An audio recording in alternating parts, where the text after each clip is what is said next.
Welcome, guys, to How the Frack We Got Here, a show that takes the news and events of the week and try to make sense out of it all. I'm your host and most, Will Buchanan, and on this show, we simply are all about the facts. There are plenty of news stations out there that simply want to do anything short but inform you. Here at How the Frack We Got Here, that's all we believe in. We go up to the left, we go up to the right, we go up to the middle of independence, we go after all sides because there's more than one side of a story to everything. And you need to know it all in order to actually formulate your own opinion. And that's what we try to do here at How the Frack We Got Here. Thanks for listening, and hold on. It's going to be fun. All right, guys. Today's date, August 17th, 2022, and this is How the Frack We Got Here. I'm your host, the most, Will Buchanan. On How the Frack We Got Here, we do take the events of the week and try to make sense of it all. As always, guys, we try to be family friendly, but sometimes words do fly, and although there may be things that might be shown of a graphic nature, viewer discretion is advised. Aside from that, welcome. So, where do we begin with this midweek review? Well, I never thought I'd say this because usually we start with the former failure-in-chief, but we'll get to him. But first, let's start with Amazon. Yes, Amazon, who as of today, I should say not as of today, but as of yesterday, in San Bernardino, California, you've probably heard this in the news. A coalition of Amazon employees walked off the job Monday at an air freight facility in San Bernardino, California, demanding better pay and better working conditions with Amazon. These people are calling themselves the Inland Empire Amazon Workers United, and claimed that a vast majority of people did coordinate in the walkout. Now, with that also being said, they are claiming conditions as far as working conditions that there's not enough adequacy because it's almost like working inside a furnace. They also sat there and wanted to have their base pay rate at the facility be raised up to $22 an hour, currently at $17 an hour. Again, the reasons for that, they cited the rising rent and cost of living in their area, and their statement demanded better pay, aside from better working conditions. I have always sat there and said this about Amazon, that this isn't the first time. Keep in mind, you guys got to remember that Amazon tried this. I mean, they tried to unionize in Alabama. Of course, that didn't work out. They tried to unionize in New York. That's currently happening. That's still going. That's still happening to see if a unionization will happen there. And of course, now you have it in San Bernardino, California. I cannot say this enough, aside from the fact that unions work. Unions have always worked.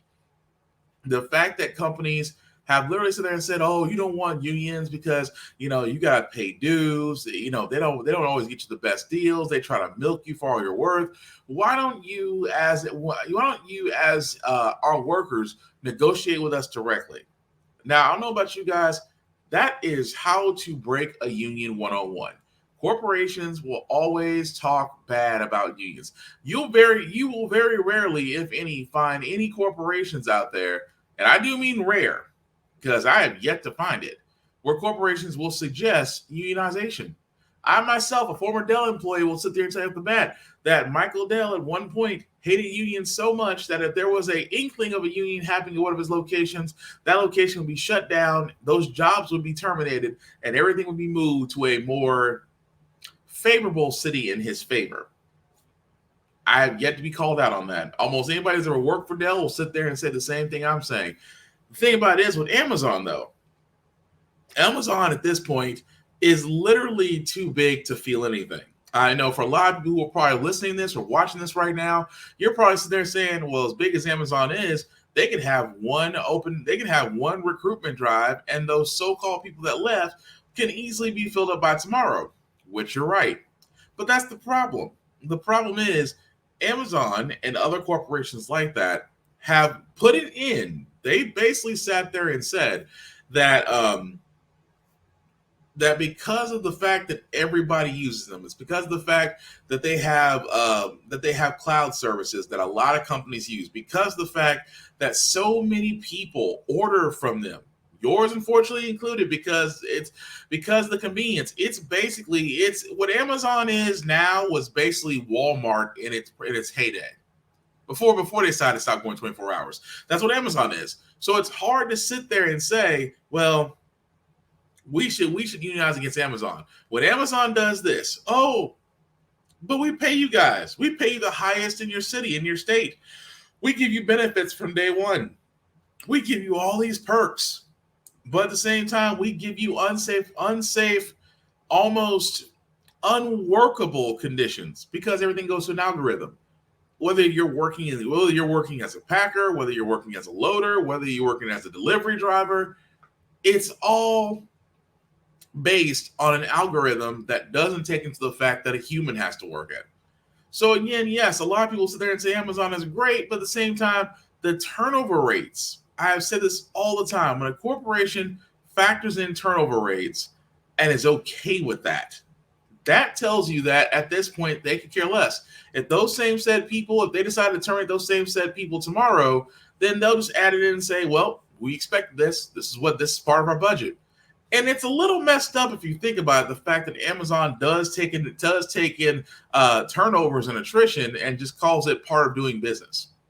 That's the problem with Amazon. Again, when you have the biggest retail giant out there that has literally for the last 20 plus years went from selling books to now selling everything. It's a little difficult to bring that giant down, but can it be done? Yes. I believe through unions, anything is possible. I do believe that workers in America get a better deal through unions than trying to negotiate with the actual corporations and companies themselves. You just don't win. There's the reason why they always keep saying there's always safety in numbers, but you're not going to win against Amazon this way just because they do factor in that type of principle into their budget. The only way that you can actually beat them is if, this is just wishful thinking. Honestly, this really is wishful thinking because even if one site, no matter if it's the major distribution center, if it's a transportation hub, one site won't bring Amazon down or grab their attention. Multiple sites, however, different story. Like, for example, I'm just throwing this out there, if every U.S. Amazon site decide to stage a one-day walkout, could you imagine the ramifications if every site in the U.S. did that? Now, would that possibly happen? More than likely, no. More than likely, that's not a possibility because, again, keep in mind what I said, especially I'm using Alabama. When they try to unionize in Alabama, they try to sit there and say, a lot of people are like, well, we don't want anything to change out of fear that the job that they're working won't be there. That just goes to show you, number one, the crazy amount of power that corporations have in the United States. And number two, that our economy is not as rock solid as everybody believes it is when you're just one or two paychecks away from being out in the street. I'm just saying. But again, we will follow that story as it comes along. Again, the walkout, that initial walkout San Bernardino did happen on Monday. Day before that, it happened on Monday. So we'll definitely see what's going to be for the fall from that. But again, unions work. I have yet to see a problem where unions didn't work because, again, collective bargaining agreements seem to keep corporations and rich people in check. That is all I'm saying. But move right along, guys. There is a civil suit against a Mississippi town. And if you're wondering for what it is, you'd be right. Being taken against a Mississippi police department. The civil rights organization Julian has filed a suit on behalf of 5 black plaintiffs whose allegations include excessive use of force, targeted traffic stops, and harassment by the Lexington Police Department. Now, ABC News has reached out to the police department and to the mayor's office, but we did not receive a comment. We are, however, joined now by Julian founder Jill Collin Jefferson and a resident of Lexington, Tasha Walden. Thank you both for being here. Let's start with an incident that some people may have heard of that's included in the suit. I know, Jill, this summer, your organization obtained and released an audio recording that allegedly had the police chief, Sam Dobbins, who's a defendant on this suit, using racist and homophobic slurs. Now, at the time, he told the Mississippi Center for Investigative Reporting he denied using those racial slurs or any other slurs. He said he doesn't speak that way, but he was fired. What role do you think he plays in how this police department runs now? First, thank you for having us. Defendant Dobbins, the role that he plays is that he still to this day is basically a part of this police force. He has continued to patrol this town in the passenger seat of an on-duty police vehicle with an on-duty officer. So in terms of how what he did influences the way that this this entire agency works, the way that this town functions, is that one, it continues to function in his shadow. His dominance is still there.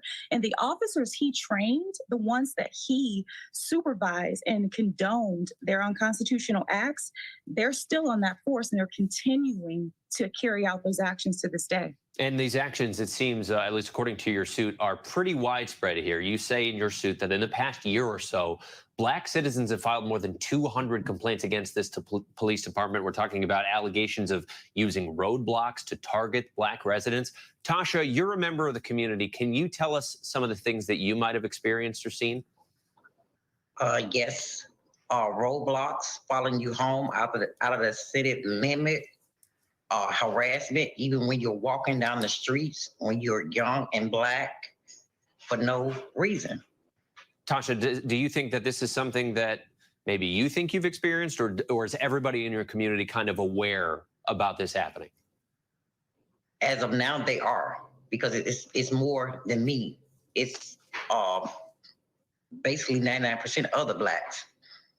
Everyone aware of it. Jill, I know that your filing has a lot of allegations. We have some images up on our screen that are part of the suit. Can you explain what's happening in these photos? Yes. So in that photo there, LPD is arresting Darius Harris. He is one of the plaintiffs in the suit. On New Year's Eve, Darius and his brother Robert, another plaintiff, they were shooting fireworks on their private property. LPD came and harassed them, citing a violation of the fireworks ordinance. What they actually cited was not even law. The brothers told them to leave their property. LPD would not leave. Without warning, they tased Darius. That image that you see is Darius. He fell to the ground after they tased him. And in that image that you saw, Sam Dobbins went to Darius and actually shone his flashlight in his face when he's on the ground and told him to put his hands behind his back. Darius at that moment that was physically impossible. The electricity is still coursing through his veins, and they're telling him to put his hands behind his back. So that is one of the incidents that happened there, and they had been targeted multiple times before that incident. And actually, after they told the community about their grievances in a meeting on April 7th, the cops arrested them the next day as a result of that. So this is something where the police are targeting people even when they speak out about their grievances. You're asking for compensatory and punitive damages, but I know that you also, the big picture here is that you want changes to this police department. My question first is, what are those changes that you would like to see? But also secondly, I mean, the police chief was already fired here and you say the problems are continuing. So are you hopeful that actual changes are going to be made? Yes, we are. We're definitely hopeful that these changes will be made because we're not going to stop until they are.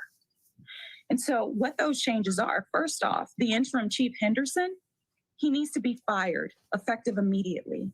He was a part of the problem and was actually the former chief's second in command.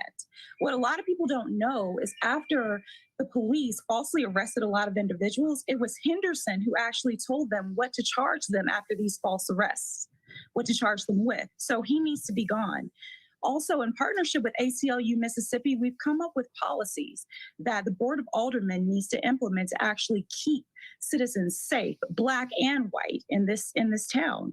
That's the other thing we need. Outside of that, a civilian complaint review board to actually review these complaints as they come in, because right now they're just being swept under the rug. So those are the things that we very much need from this suit. But on a larger level, we need a federal investigation into what is happening in Lexington, not just of this police department or one or two officers, but this entire municipality. Right. Jill Colin Jefferson, Tasha Walden, we appreciate both of you.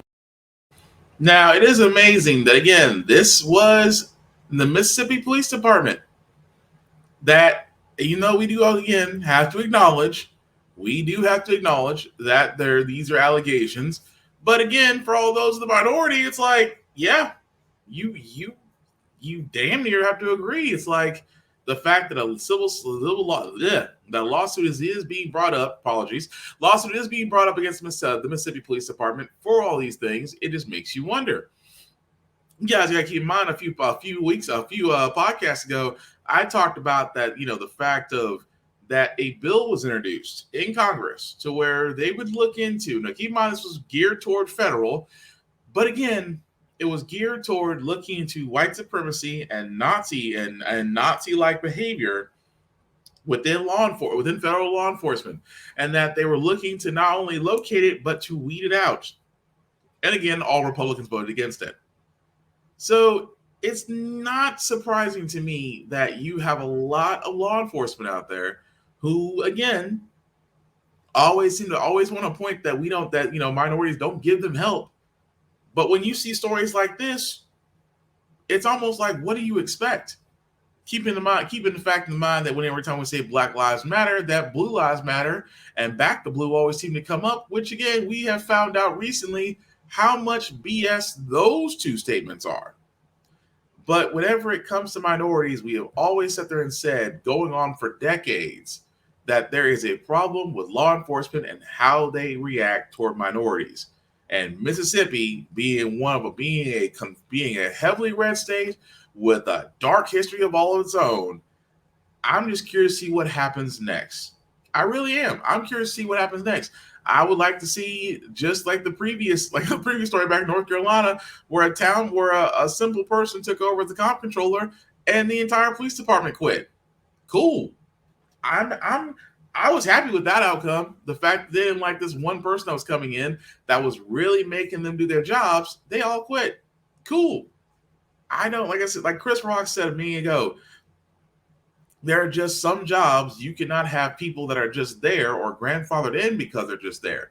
If they're not doing their jobs towards all, then they don't need to be there. So again, we'll follow that story as it goes along, as that lawsuit continues. But not only in law enforcement do we find ourselves having an issue with minorities. I never thought that I'd be telling a story I never thought I'd be playing a story like this.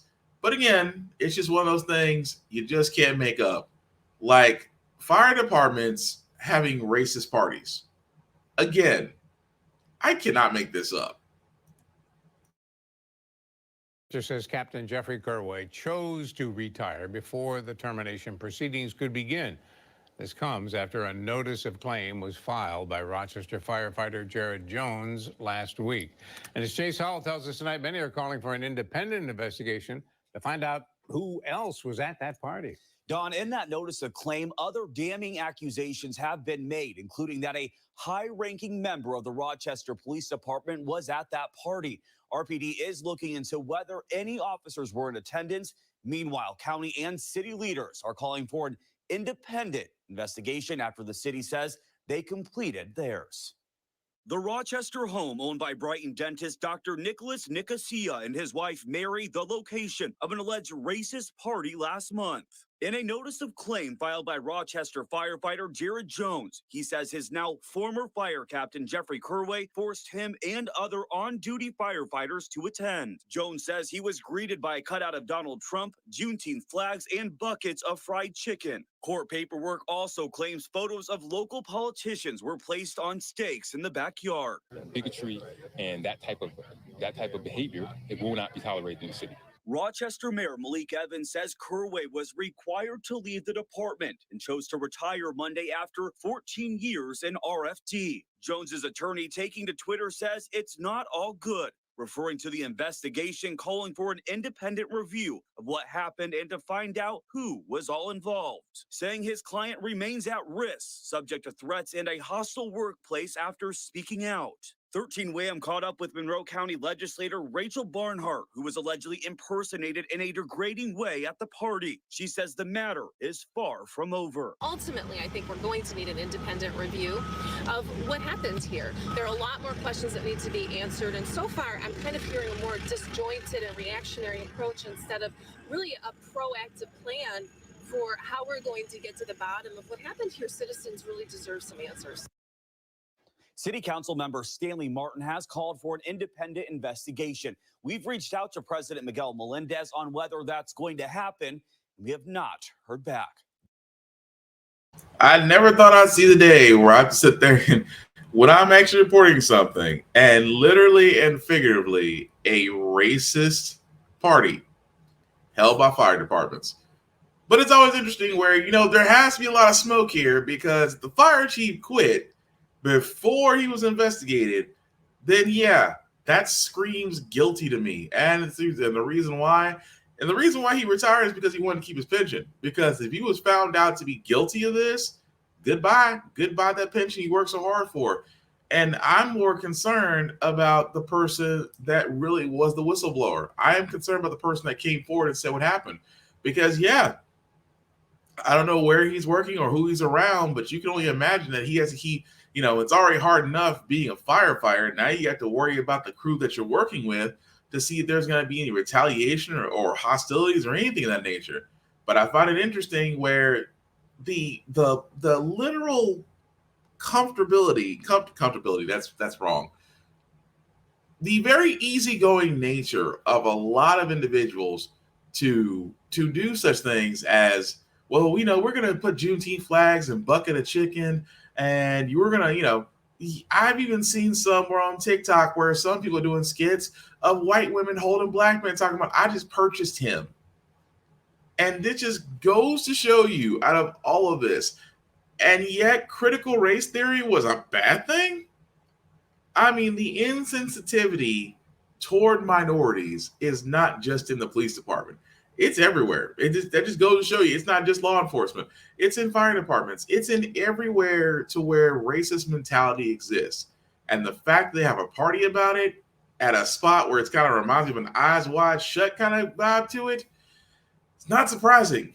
But at the same time, whoever that whistleblower is, may they stay safe. At the same time, may all of those who were involved in that party should be reprimanded. And honestly, I keep saying this all the time. I wish, and I can't take credit for this. Killer Mike said this on Bill Omar's show. He said this on Real Time with Bill Omar. If you want stuff to stop like this, attack the money. Like I say about law enforcement, if you want for every time law enforcement murders a minority, their pension should go to the families of the victim. I guarantee if we did that, shootings would stop. Or if, in this case, you have racist fire department members attending these parties willingly and having the time of their lives, their pensions should go to minority scholarships or charities. If you attack the money, the situation stops, because honestly, that's what runs I hate to break it to you, as much as I want unity and peace and love to be a part of our society. What runs our society is money. It's what runs it. If you attack the money, the other part stops. It does.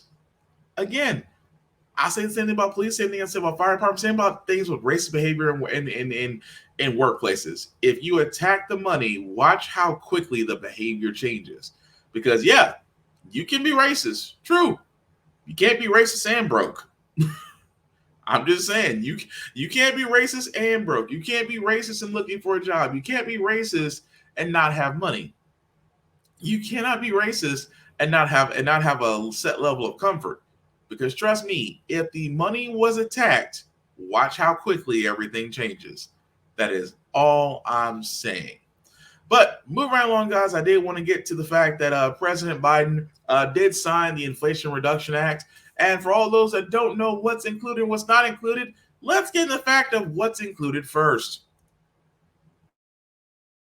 Reported President Biden has now signed the Inflation Reduction Act into law. It includes hundreds of billions of dollars in funding to combat the climate crisis and to lower health care costs. But here's a look at the landmark legislation by the numbers.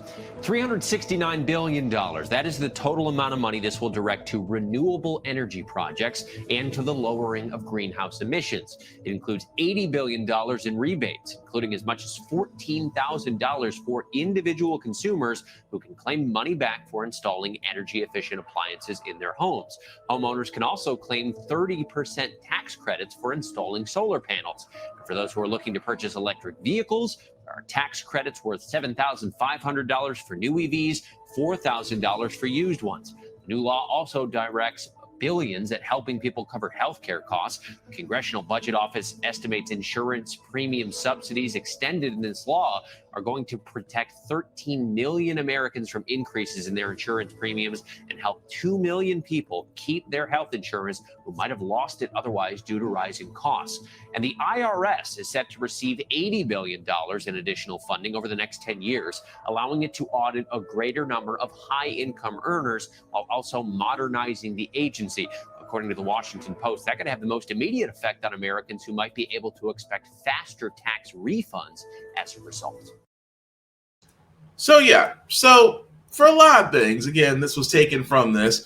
Also, the fact that Medicare is now allowed to negotiate drug prices. So that's great for all those who are on their Medicare part, especially the Part D prescription plan, which means they'll be able to get lower drug costs. Again, green services, the Green New Deal, although, a lot of money is going to that. I wish more did. But as great as that was, and that the fact that, yes, a lot of Americans are going to see some relief, and I do say some relief, there is a problem concerning the fact that, again, no Republicans voted for this. Republicans, as they had done this entire congressional session under Biden, again, all voted no.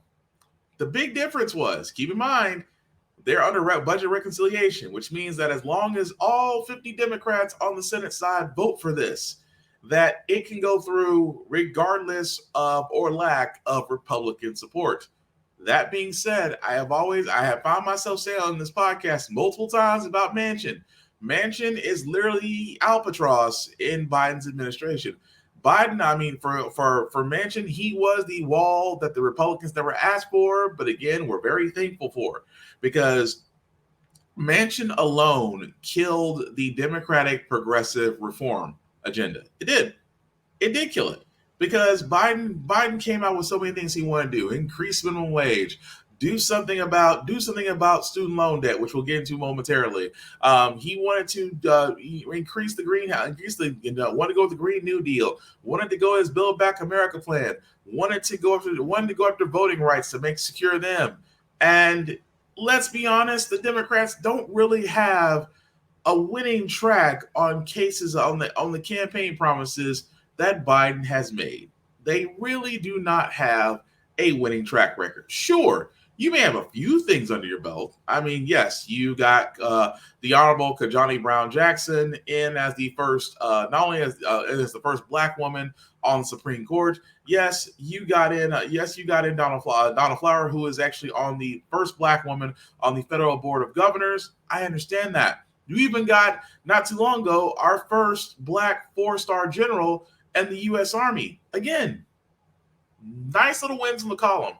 But when it comes down to it, the bill that he wanted to introduce, Manchin blocked. Keep in mind, with the Inflation Reduction Act, Manchin was against it, because Manchin's favorite word outside of his own checkbook was the fact that he wanted to cut down on inflation. Oh, this is going to cause inflation. This is going to cause this, and kill so many things. So keep in mind, as great as it was that $300 billion is going to boost in the green sector of our economy, Manchin, again, is a walking conflict of interest. For all those that don't remember, he hails from West Virginia. West Virginia is a coal mining state. Coal, unfortunately, is a dying industry. Can't tell Manchin that, because Manchin sits on a board of directors for a coal mining company in West Virginia.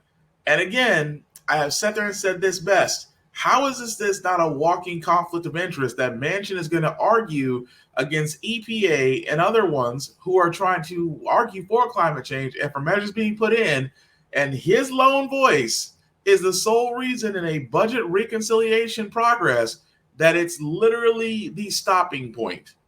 And no one's not sitting there saying Manchin comes from a coal state, which again, coal burning is not good for the environment, as we have learned through the months of June and July, where there were record highs across the coast, from East Coast to West Coast, 100-degree days. There was literally not a state that wasn't there wasn't a state that was actually under 90 for some time. The point I'm making is that not only was Manchin the reason that a lot of stuff got cut out of the Inflation Reduction Act, he's not alone. Kristen Sinema herself decided that she wanted to, again, get her slice of the pie. Now, in this act that was just signed, there is something that you guys should definitely be aware of called the carried interest tax break.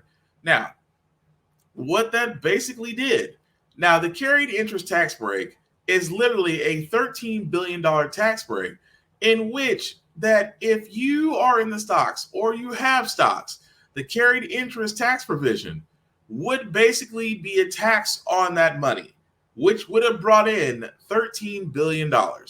Actually, if you believe some economists, it could be anywhere from 13 to 17 billion dollars that could have been brought into Congress, that could have been brought in from taxes.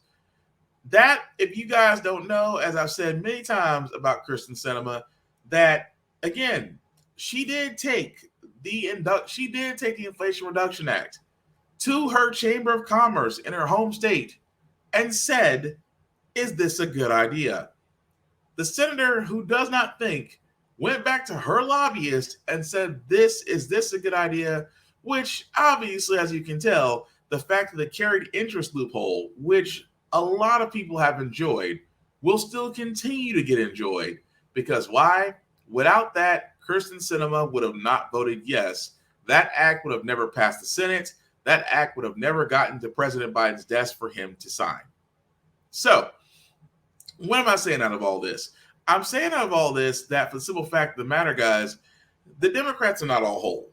Yes, the midterms are next month.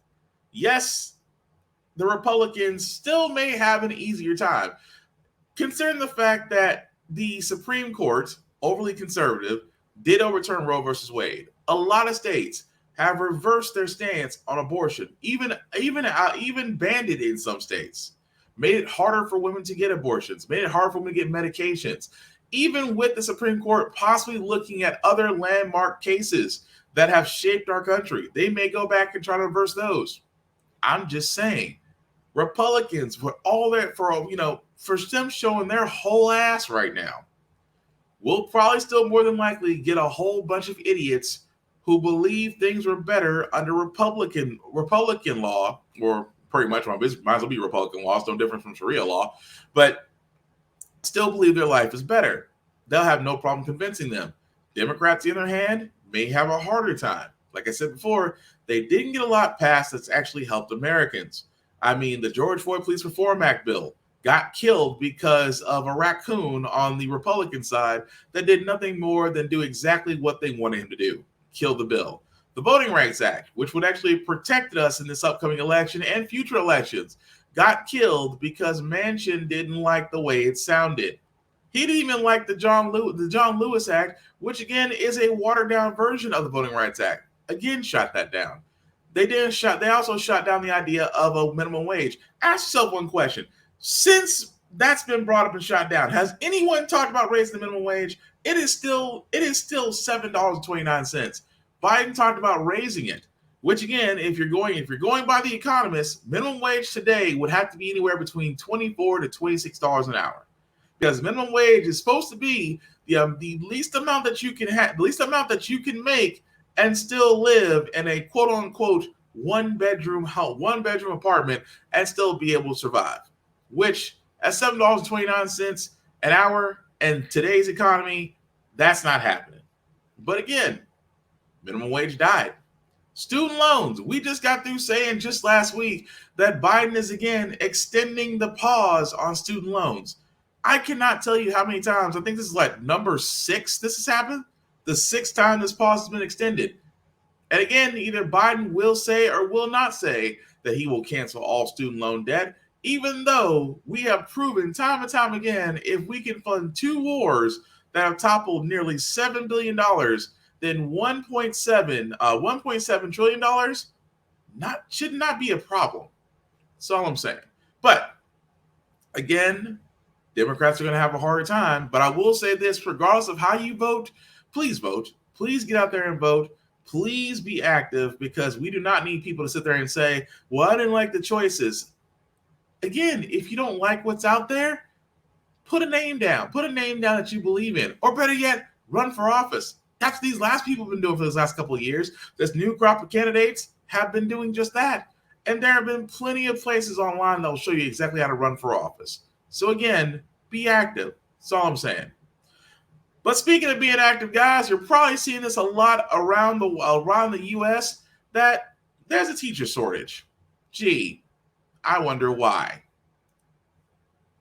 Country are reopening their doors, but a nationwide teacher shortage has left many school districts scrambling to find alternative solutions. Get this, 600,000 educators have resigned since 2020, according to the U.S. Bureau of Labor Statistics. Joining me now is Aubrielle Elzinga-Jarman. She's a former first grade teacher who resigned from her position. Aubrielle, thank you for joining us here on ABC News Live. Thank you for having me. And let me say, shout out to teachers. I love teachers. I'm a big fan of teachers. And to hear that you left your position after such short time, so disheartening. What prompted your departure, and was it an easy decision? It was not an easy decision. I loved teaching. I love kids. And so it was a really hard decision for me to make. But COVID made teaching a lot harder. And it was really hard to have a work-life balance with teaching. And you felt you weren't appreciated. In what ways? I felt like I was given a lot of expectations, but not enough time to do them. And I felt like teachers aren't appreciated as much as they should be. And what do you think needs to be done to shift the decline in educators? Well, I think appreciating teachers more, giving them more resources, and paying them more. And tell me again exactly where you are and what challenges you were facing. So I am in Colorado, and some of the challenges that we were facing were a sub shortage. And so if we wanted to take any days off, it was really hard. And if we did, sometimes there wasn't a sub to take our day. And so we would have to split the students up amongst other teachers. So we would have about 39 kids in a young class. So having 39 first graders is a lot. And I'm sure you have a number of friends, colleagues who are still educators. What stories are you hearing? And are you hearing them in Colorado? Are you also hearing them in other states? Yes, I'm hearing them from both. I went to school in Utah, so I'm hearing a lot of similar problems that teachers are having there, where they just want more support, more resources for the kids. So I'm definitely hearing it from other places across the country. All right, Aubrielle Elzinga-Jarman, we're going to leave it there. I really appreciate your time, and thank you for coming to speak with us here on ABC News Live. So surprise, surprise, surprise. A teacher shortage. As you can see from the Census Bureau, over 500,000 plus teachers have left their post. And you know what? I blame those who, you know what I want to do? I'm just going to go out and say it. I blame those who just a few months ago, remember CRT was such a big remember CRT was a big thing? We don't want you teaching critical race theory to our kids. And then you went after the books. We don't want these books being read by our kids. Then you attacked education. We don't want you teaching this to our kids. When you've attacked, number one, you've attacked what a teacher teaches. You attack the education system. You attack the literacy system. You attack libraries, librarians. And then on top of that, you decide that you wanted to be able to sit there and say, well, I should have more control over what my child is learning. Well, you got it. But you expect the teachers, and then you still expect teachers, especially in the middle of school shootings, to become freaking soldiers. This is your chickens coming home to roost. This is what happens. This is what happens on top of not paying teachers appropriately. This is what happens when you turn around and you sit there and say, well, I want to dictate what I want to teach my child. You know what teachers, you know what educators are saying? Cool, go for it. We're not getting paid enough to do this anyway. Our schools are overcrowded. Our educational system needs to be overhauled. the fact that parents are now getting to decide the curriculum and books that are being allowed to be read for these kids. You guys wanted to be the teachers, so what did the teachers do? They went and found greener pastures. It's almost the same sense that at the time when the pandemic was happening, folks were deciding whether $9 or $10 an hour jobs were cutting it just to risk getting corona. And a lot of people sat there and said, well, if you don't like your job, just go find a better job. That's the reason why your ass is sitting right there at McDonald's for 30 minutes up to an hour. Because those very same people you told to go find better jobs, guess what? Went and found them. You just now told educators the same thing. And you don't think that public education as a whole is not going to be affected by this? Again, 600,000 teachers have resigned. I can tell you truly off the bat here in Tennessee, they're having a hard problem trying to fill at least 40,000 positions. There are literally 40,000 positions in Middle Tennessee for educators that are open, that they are lowering the restriction. They're lowering the requirements, I should say, to become a teacher. They are lowering the requirements. That's how bad it is. Because I don't blame educators. Educators, to me, is one of those professions that are so honored, but yet at the same time do not get the respect they deserve, do not get the pay that they deserve, do not get the support that they deserve. They do not get anything, and yet they're being asked to make miracles with children. They are being asked to be more than teachers. They are asked to be babysitters, to be sometimes that third or fourth parent. Because it does take a village to raise a child, but it's kind of hard when the rest of the village decides to take a day off, but they still expect you to handle all the parts. I don't blame educators. But not only some fact of the matter is that as some educators have either went to private academies or other schools that actually pay more or be able to give them exactly what they asked for. But the true people that are suffering in all this is the kids. Why? Because we have yet to acknowledge the fact that, again, we let the parents, or I should say, we let a certain amount of parents who had influence in areas, mostly conservative, to turn around and dictate what teachers can and cannot do. And I'm sorry, for a lot of people, I've said this before, if you don't have a degree in education, child development, or you've never taught, you've never been a substitute teacher, you've never had experience nor the credentials to actually talk upon the subject, but you believe you can do a better job, apply. Let's see how you do.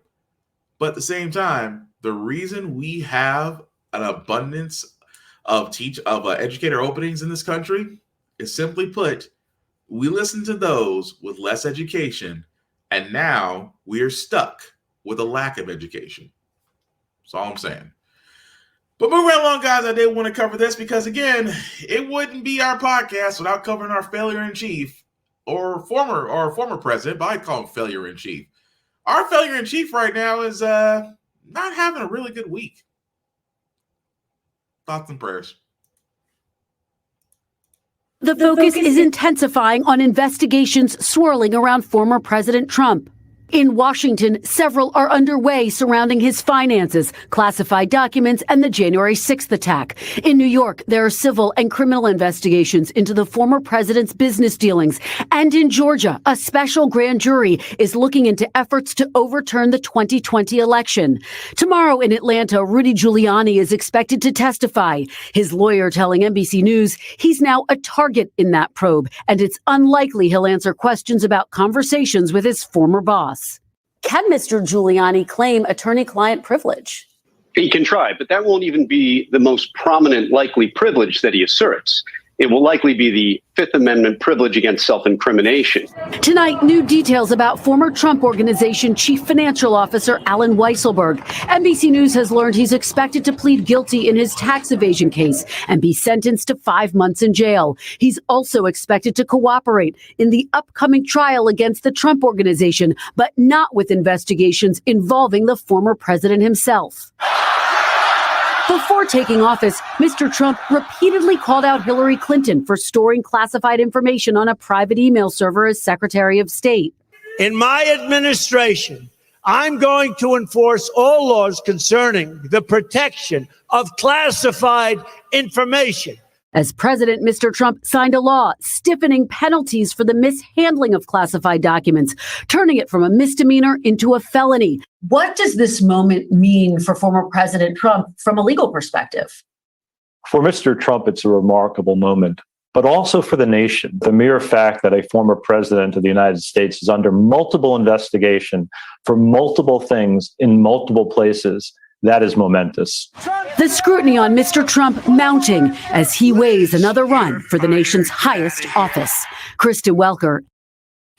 Well, at this point, he's got no choice. He has no choice. Because you got to think, not only the fact, I keep bringing this up with everybody that keeps forgetting, this man is involved in multiple lawsuits. Not just the fact of what the FBI is now treating as a Espionage Act charge with the documents they took from Mar-a-Lago, which, if you do believe the rumors, because nothing has been circumstanced as of yet, some of those documents may have contained highly sensitive information that when Trump left the office, he lost his security clearance to have. And I mean sensitive information. I'm not saying, and like I said, nothing's been confirmed as far as what's on said documents, even though there have been notes of that, Russian state news is saying that, oh, well, we've seen the documents, we've seen this, it's Russia. Take it with a grain of salt. But what I'm saying is the fact that Trump is not only in the hot water, he's only in hot water with DOJ. Not only is he the target of the January 6th Commission, not only is he in New York dealing with his dealing with taxes and his real estate issues, and only dealing with Georgia with the fake electors, with that whole case going on, and other mini lawsuits. If I was Trump's lawyer, it is Christmas right now, considering how many lawsuits go against him.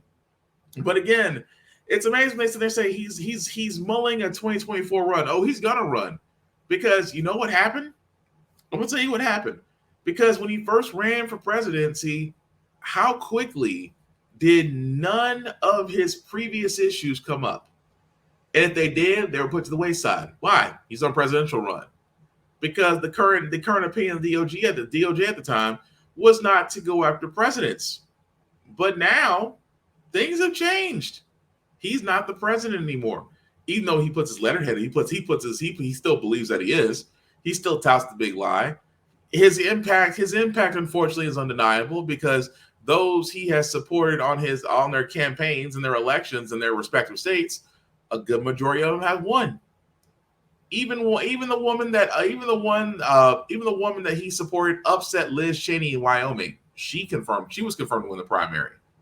So again, to say that Trump's not going to run, it is the greatest crime story outside of Goodfellas. Do we know he's guilty? Beyond a shadow of a doubt. Is he responsible for the January 6th failed coup d'etat? Exactly. Did he muff up his tax returns? Yes, because again, not too long ago, the New York Times actually did get a copy of his tax returns 20 years ago, where he had written off $1 billion plus in write-offs. $1 billion plus. And yet still calls himself a successful businessman. I highly freaking doubt it. But again, with the way this story is going, it's got to have an end somewhere, but we will follow that as it comes along.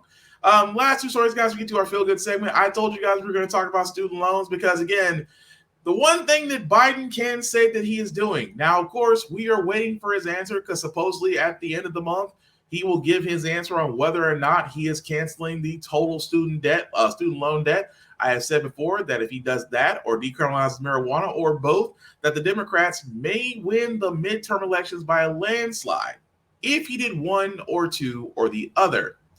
That being said, however, we have seen throughout his campaign, his first term presidency, that he has canceled debt for a number of people. However, there are still 20 plus million Americans who are still having their student loan debt that prevents them from buying a house or a car or just trying to update the credit profiles, things of that nature. That being said, however, if you were officially a part of ITT Tech a long time ago, I know it's a name it's an institution that hasn't been heard in a while, but if you were a part of ITT Tech, guys, Biden administration did announce that they are canceling all debt, all student loan debt from ITT Tech, which totals up to almost up to $4 billion.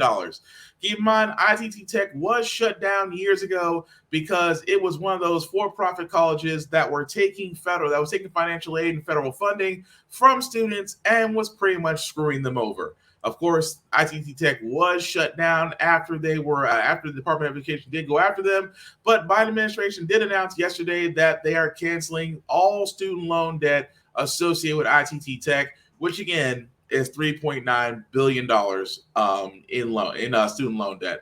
Now, again, I've got nothing against that. I think it's great. I still think it's great. And keep in mind, there is still other for-profit colleges out there who may have done the same thing as ITT Tech and may not have been caught as of yet.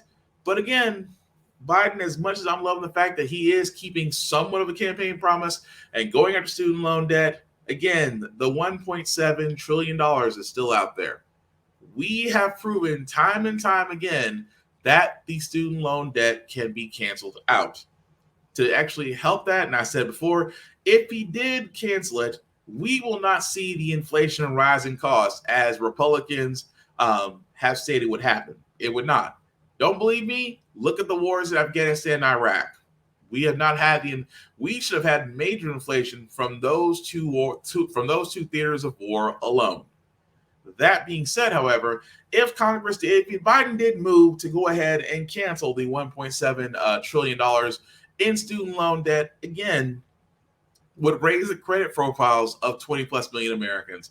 Imagine the fact, and for all those who do follow their credit reports, I myself included, student loan debt does make up a big amount of your debt to income ratio and can sometimes keep you out of the goals of owning your own home, going for a car, possibly looking for a job. Because yes, jobs look at credit reports too.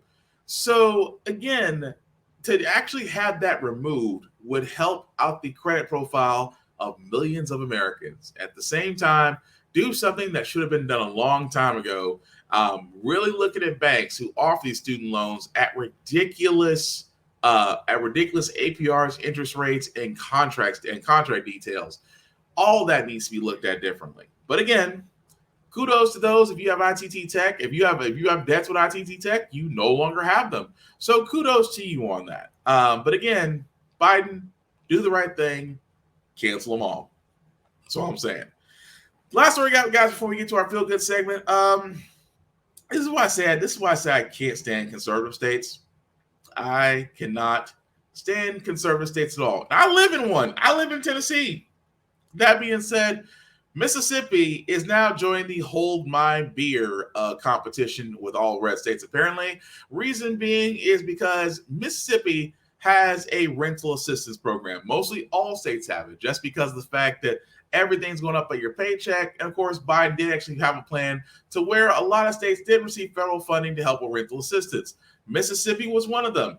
Mississippi has decided, in its conservative nature, that after a certain deadline, it is going to send back what is left over of their federal rental aid, even though there's still a need for it. Governor Tate Reeves, who is actually in Mississippi, and I cannot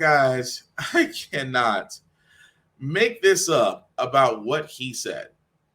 What he pretty much said was the reason why they're wanting to get rid of their rental assistance program was that it disincentivized work.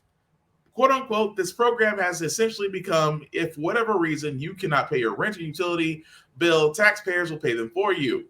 Mississippi will continue to say no to these type of liberal handouts that encourage people to stay out of the workforce. Instead, we're going to say yes to conservative principles and policies that result in more people working.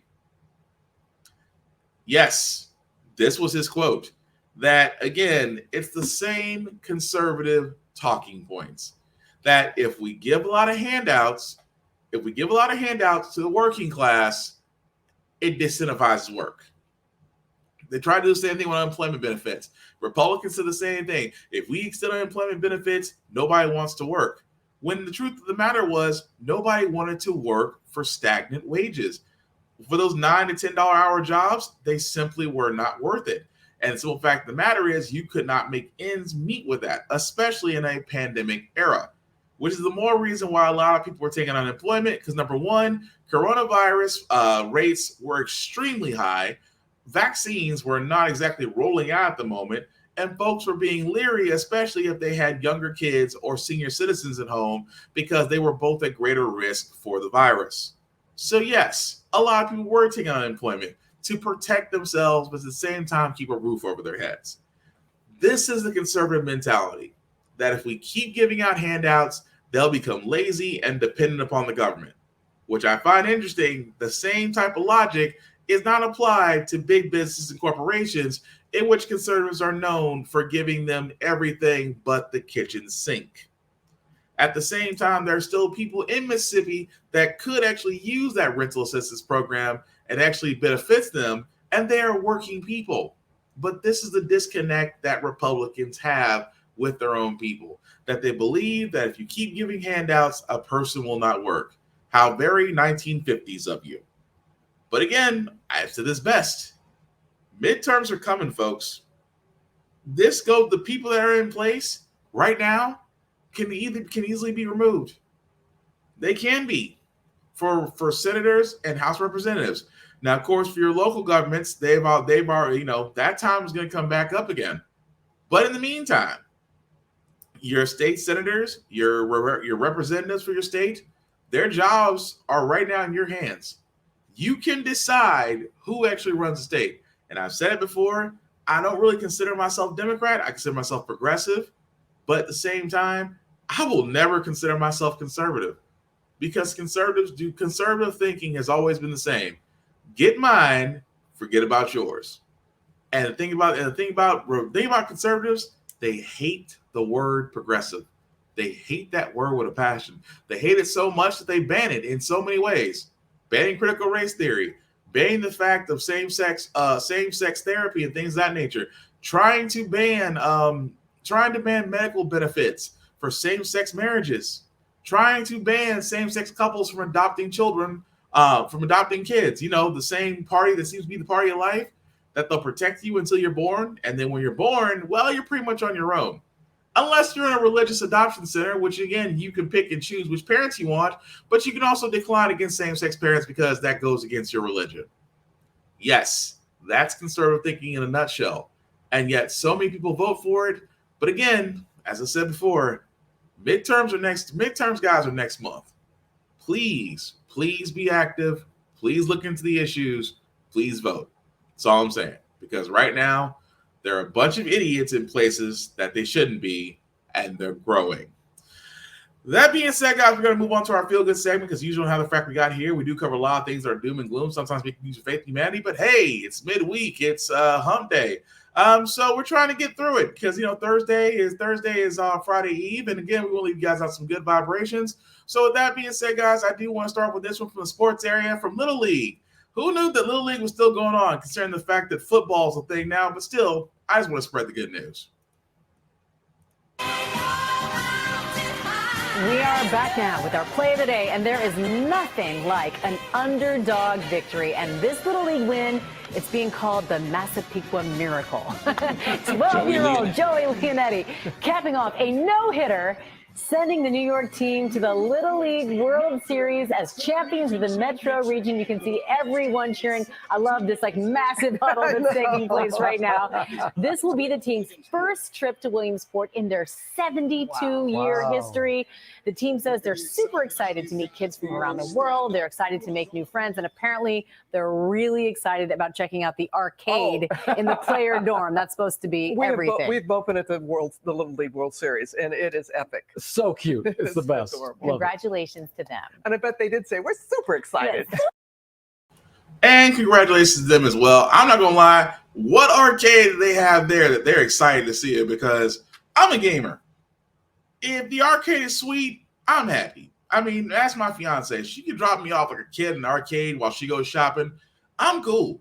And it's not the fact that I take it as an insult. It's the fact that, hey, put me where I'm going to be happy and you can shop in peace. But that being said, guys, that's going to do it for this podcast. I do thank everybody that liked, that watched, that shared, let people going on. I certainly appreciate it. Some shameless plugging before I do get out of here, guys. I do want to talk about my buddy Big VZA Dot. You can find him, Avon Westwood, on Facebook, Big VZA Dot on socials, where you can see all of his trailer, all of his podcasts there. Of course, his beats are back again, so definitely check him out for things that you may like. He may even sell them to you. You just gotta ask him. The man's very talented, but definitely check him out there, Big VZA Dot on all socials. As for yours truly, guys, on all socials, myself, BlackFox447. You can definitely follow me as I usually post some funny stuff, some clips from my podcast, inspirational stuff, and some gym stuff, because I do a couple push-ups. At the same time, guys, I'm all about motivation, pushing people forward, again, because we have had a rough couple of years. So there's one thing I do want to ask from folks. I'm just saying, be kinder to each other. Each of us are going through a battle that nobody knows about, and just checking up on people, seeing how they're doing, can do a lot more than put a smile on their face. You can actually may save a life in the process. So definitely be kinder. It takes zero energy to be nice. It takes 100% to be a dick. So just fucking be nice. That being said, guys, as you see at the bottom with the trail link there, let me actually make that just a wee bit bigger. If you copy and paste that, copy that link that you have in your browser, take to my link tree that has the YouTube and Facebook groups for all of my podcasts. How the Frack got here, Get Bit, and of course, the Alphaman's podcast. Definitely like, share, subscribe. Let me know what you think. Did you like what we did? Did you didn't like what we did?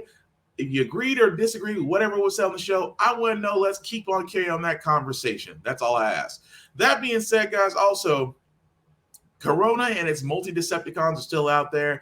If you're going to a place with a lot of heavy traffic, guys, please wear a mask. Please protect yourselves. Because again, with everything, including monkeypox going on, the better you protect yourself, the better you can protect others. And that's how we're going to beat this pandemic. So with that being said, guys, last thing I'll say about how the Frack got here, it's all about staying informed. We are not trying to change your minds or reinvent the wheel. We are simply giving you all the information that you'll need to go along with it, a logical perspective to actually help you out.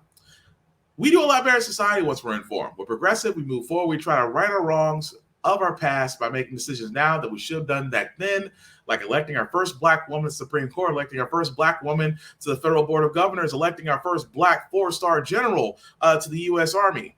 When we don't learn from history, we are doomed to repeat it. That's why we keep asking ourselves, why does everything go up by our paycheck? Why are we electing different politicians but still the same old game in Congress? And most importantly, how the Frack we got here. Thank you all for watching. And again, if you're watching this on the playback, please comment if it's live. I still want to know what you guys thought. Please take care of yourselves and each other, and we will all get through this.